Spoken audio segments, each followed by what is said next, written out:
Happy Black History Month 2025 from the perspective of an herbalist.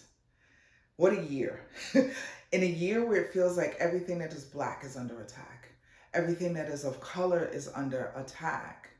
I know I'm feeling it in my body, my friends and family are feeling it in their bodies, and so I'm sure my community is feeling it in your bodies. I wanted to come on here to show you the things that I am doing for myself because I'm going to thrive, I'm going to exceed, I'm going to grow like a rose through concrete despite everything that is trying to suppress and oppress my ability to grow and to thrive. And I wanted to share that with you. If you've heard me talk before, you've heard me speak about the story, about how the story is important. And while the individual stories are absolutely important, I use that as an herbalist all the time, there's a commonality in our story. And so there's a commonality in the things that we do for each other. Obviously, I use those commonalities when I make medicine for everybody in general. And I wanted to share that with you through a series of stories that I'm calling Watering My Plants, Watering Me. And it starts with time. We have not been conditioned to devote the right amount of time to ourselves. It's been relegated to an hour, an afternoon, or a day, or in some cases, maybe a week or 2 weeks that we call vacation. But self-care is every day, all day, and everything you do, and it is first. It is your priority. Self-care is protecting your energy, protecting your peace, nourishing yourself, feeding yourself, exercising your body. All of those different things are self-care, and it is manageable. It absolutely is. And so again, I want to bring that to you to show you what I'm doing, to tell you my story, to hopefully inspire you. I am uninsured.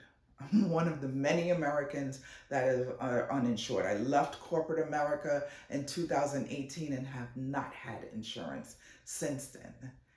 And I'm happy, at least I think so. I believe I am.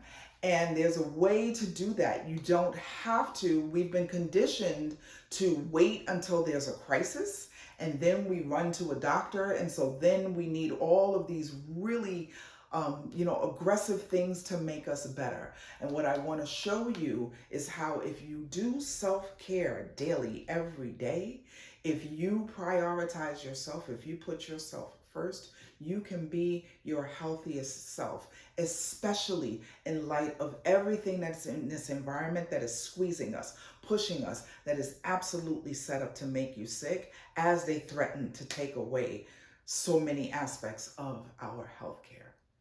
Step one, know your history. If you are a member of a community of color, the probability is high that there is somewhere in your lineage hypertension, high cholesterol, diabetes, heart disease, or kidney disease. You want to know who it is that has those. I'm going to take on each one of those things one by one as we move through this time, not in this video, but as we move through this series. But that's your first step, is know your history. Step two, know your baseline. Make an appointment with your healthcare provider so that you can get a full blood work, all of the blood work done, all of the testing, whether it's mammogram or colonoscopies, whatever it is that's for your age group, so that you can know your baseline. I have been uninsured since 2018. I have not been to a doctor for a full physical since 2018 when I left corporate America. I feel pretty healthy, but I have made an appointment for myself because that baseline that I have is 6 years old, 7 years old at this point. And so I need a new baseline. I didn't go for medical appointments because the money wasn't moneying, but I'm going to do that now. So if you have health insurance, please make sure that you know your baseline. Now, despite the fact that I didn't have health insurance, I was able to remain healthy because Being an herbalist helps. But since most of you are not herbalists, I ask you, please make sure that you know your baseline. So, what is your family history? What is your baseline? Step 3, move.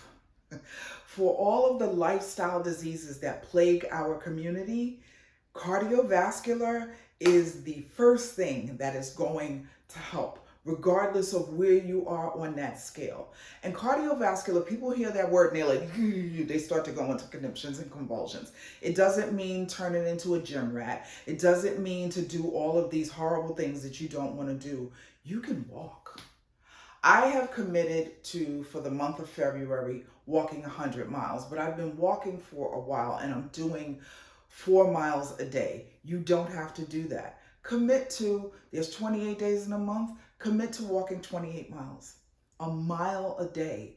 And you can do that very, very easily. If you have an Apple Watch, or even if you just have your phone, there's something that you can count the steps on your phone and make sure that you hold your phone while you commit to walking that actual mile.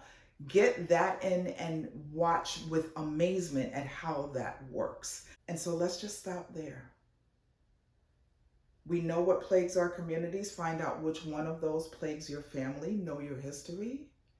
Understand your baseline. What is individual to you? Make an appointment with the doctor to understand your baseline and move. We can just do those things. In subsequent videos, we'll go through a lot more, but that's where I just want you to start. 25 miles in the month of February, make an appointment with your doctor and talk to your family. Those are really easy things to do. Enjoy this Black History Month, and I'll see you next time.